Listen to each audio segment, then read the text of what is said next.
اگر آپ 100 کتابیں پڑھیں گے تو شاید آپ کو ایک بات نہیں ملے گی. یہ سمجھنے سے تعلق ہے. بات سورہ قدر ہم سب نے پڑھا ہے. سورہ قدر ہم سب کو زبان یاد ہے کہ انا انزلناہ فی لیلۃ القدر. رمضان کے اندر خاص بات ایک تو ہوتا ہے اور دوسرا ہمارے پاس جب بات آتی ہے تو قدر کی بات آتی ہے. لیلۃ القدر انا انزلناہ فی لیلۃ القدر وما ادراک ما لیلۃ القدر. اور تم کیا جانتے کہ یہ لیلۃ القدر ہے کیا چیز؟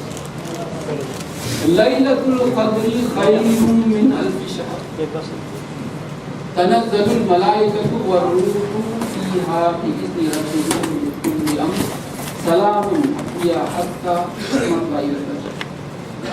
تو اللہ نے کیا فرمایا؟ یہ قدر کے بارے میں صرف ایک بات ہے اور 1 منٹ کا ہی معاملہ ہے، لیکن اس کے لیے بھی 4-5 منٹ مجھے آپ کو سمجھانے میں لگ جائیں گے کہ اصل کیا بات. آپ نے یہ تو احادیث سنی ہوگی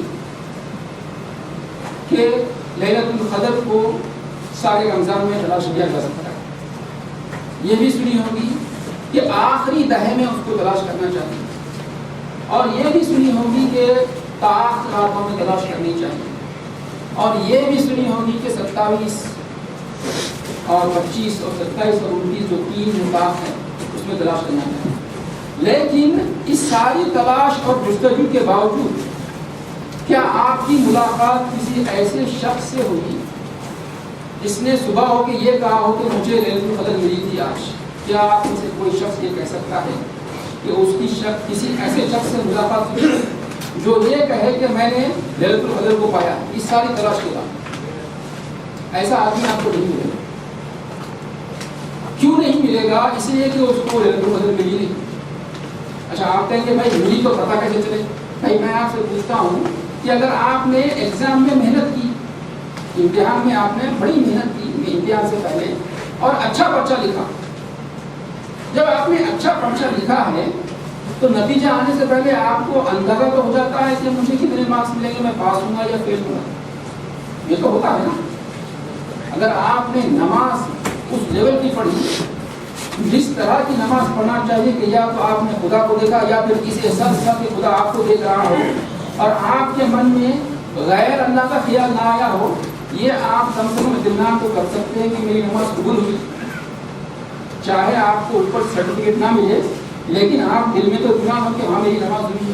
اسی طریقے سے آپ نے اگر جاگ کے رات گزاری تو آپ کو احساس ہونا چاہیے کہ اتنی بڑی رات ہے کہ اس کی فضیلت ہے، حضرات مہینوں والی رات ہے، فرشتوں کا نزول ہو رہا ہے اور صبح میں آپ کو پتہ ہی نہیں چلتا کہ قدر ملی یا نہیں. تو اس میں ایک چیز سمجھنے کی وہ سمجھنے اور وہ چیز کیا ہے؟ وہ چیز یہ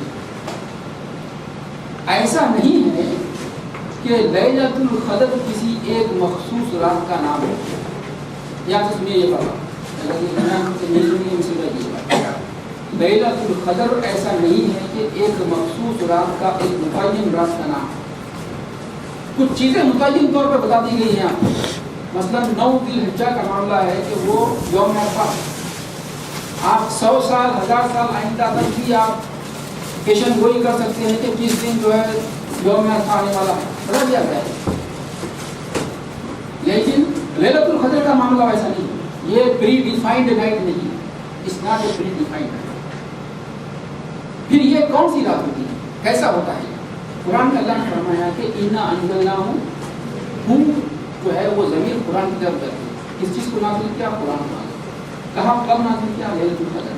تو ایسا نہیں تھا کہ ایک رات تھی جس کا نام تھا لیلۃ القدر، لیلہ رات کو کہتے ہیں، اور اس رات کی نظر میں اللہ سبحانہ وتعالیٰ بیٹھے ہوئے تھے اور جب وہ رات آئی تو قرآن کا نزول ہوا. ایسا نہیں ہوا، بلکہ ایسا ہوا کہ اللہ نے جس رات کو قرآن کا نزول کیا اس رات کو لیلۃ القدر فرما دیا.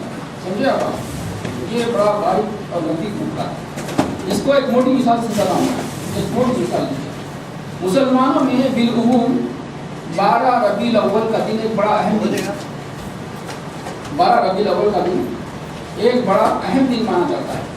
کیوں مانا جاتا ہے؟ اس لیے نہیں کہ 12 ربیع الاول کا دن میں کوئی بڑائی ہے،